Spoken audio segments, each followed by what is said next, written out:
बैठते, सोते, जागते,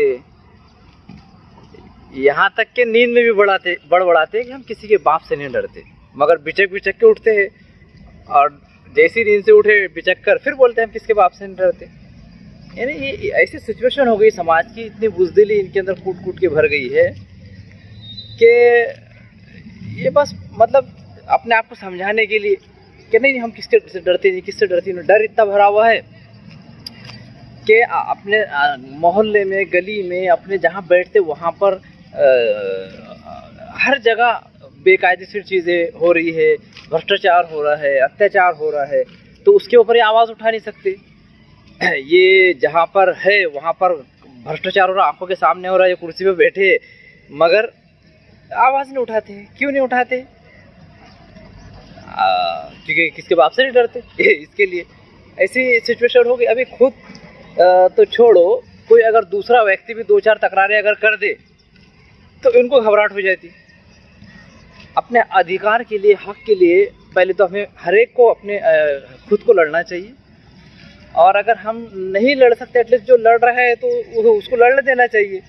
तो लड़ रहा कोई और हालत ख़राब हो रही किसी और की, ऐसी समस्या है।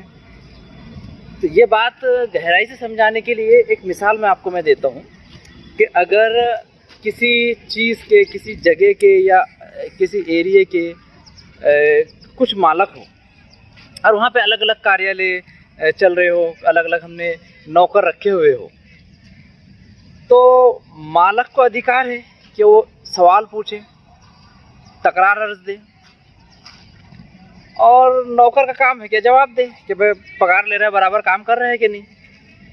अब यहाँ सवाल ये उठता है कि मालक कितने सवाल पूछ सकता है? अरे भाई मालक होता है, वो चाहे जितने सवाल पूछे, चाहे जितनी वो तकरारें करे, और नौकर का काम है कि वो सभी सवालों का, तकरारों का जवाब देते रहे, है ना। हमने अनेक सेवक रखे हैं अलग अलग। अब जैसे अलग अलग विभाग है, डिपार्टमेंट है, अलग अलग कार्यालय है, तो ये सब हमारी सेवा के लिए, वहाँ हमारे सेवक हैं। तो मालक सभी चीज़ का मालक है तो हर जगह सवाल पूछने का अधिकार है उसको, क्योंकि मालक है, बात ही खत्म हो जाती है। तो मैं समझता हूँ कि ये मिसाल समझ में आ रही होगी। तो अभी कैसे, जब मैंने काम शुरू किया था तो ऐसे ही बड़े बड़े महारथी लोग मिलते थे कि भाई आप महीने में 2 ही RTA लगाना, 4 ही लगाना, ज़्यादा नहीं लगाना। अभी मैं 100 RTA लगाता हूँ। अब ये कहते नहीं दूसरों के नाम से लगाओ, तकरारें करना दूसरों के नाम से करो। अरे भाई जब हर कोई मालक है और उसको अधिकार है तो वो 50-100 जितने चाहे उतने तकरारें करे, जितने चाहे उतने RTA लगाए, सवाल पूछे, उसमें डरने की, घबराने की क्या बात है। तो अभी हमारे सामने जो भी गलत देख रहे हैं उसके खिलाफ आवाज़ उठाने चाहिए। अन्याय, अत्याचार, भ्रष्टाचार जो भी देख रहे हैं, अभी बहुत से लोग हैं कि वो भ्रष्टाचारी ग्रुप का, ऑफिशियल ग्रुप का, समझो कोई कमेटी है, सदस्य है, तो वो उसके मेंबर है। भ्रष्टाचार खूब करोड़ों का जोरों से हो रहा है, मगर ये आवाज़ नहीं उठाते। क्यों? क्योंकि किसके बाप से नहीं डरते, है ना। कोई दूसरा कोई तकरार करे तो इनको घबराहट हो जाती है। तो इस तरह की जो सिचुएशन है, जो हालत है, ये समझो एक काबिल गौर है, और हमको जो है इसके बारे में थोड़ा सोच विचार करना चाहिए कि हमारा एक व्यक्तिगत अधिकार है, मालिकी हक है, और हम जो है तो उसके ऊपर बाकायदा तकरारें, RTA जितनी चाहे उतनी करें, कोई लिमिट तो उसकी ऐसी है नहीं, क्योंकि मालक चाहे जितने सवाल पूछे।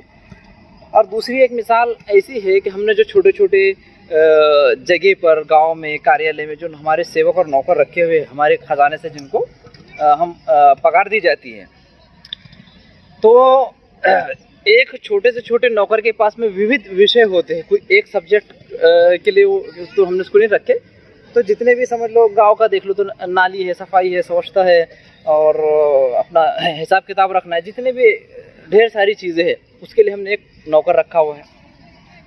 अब गांव के समझो 50 लोग 50 अलग अलग विषय के ऊपर अपनी अर्जी, विनंती, तकरार अर्ज देते हैं अपने नौकर को।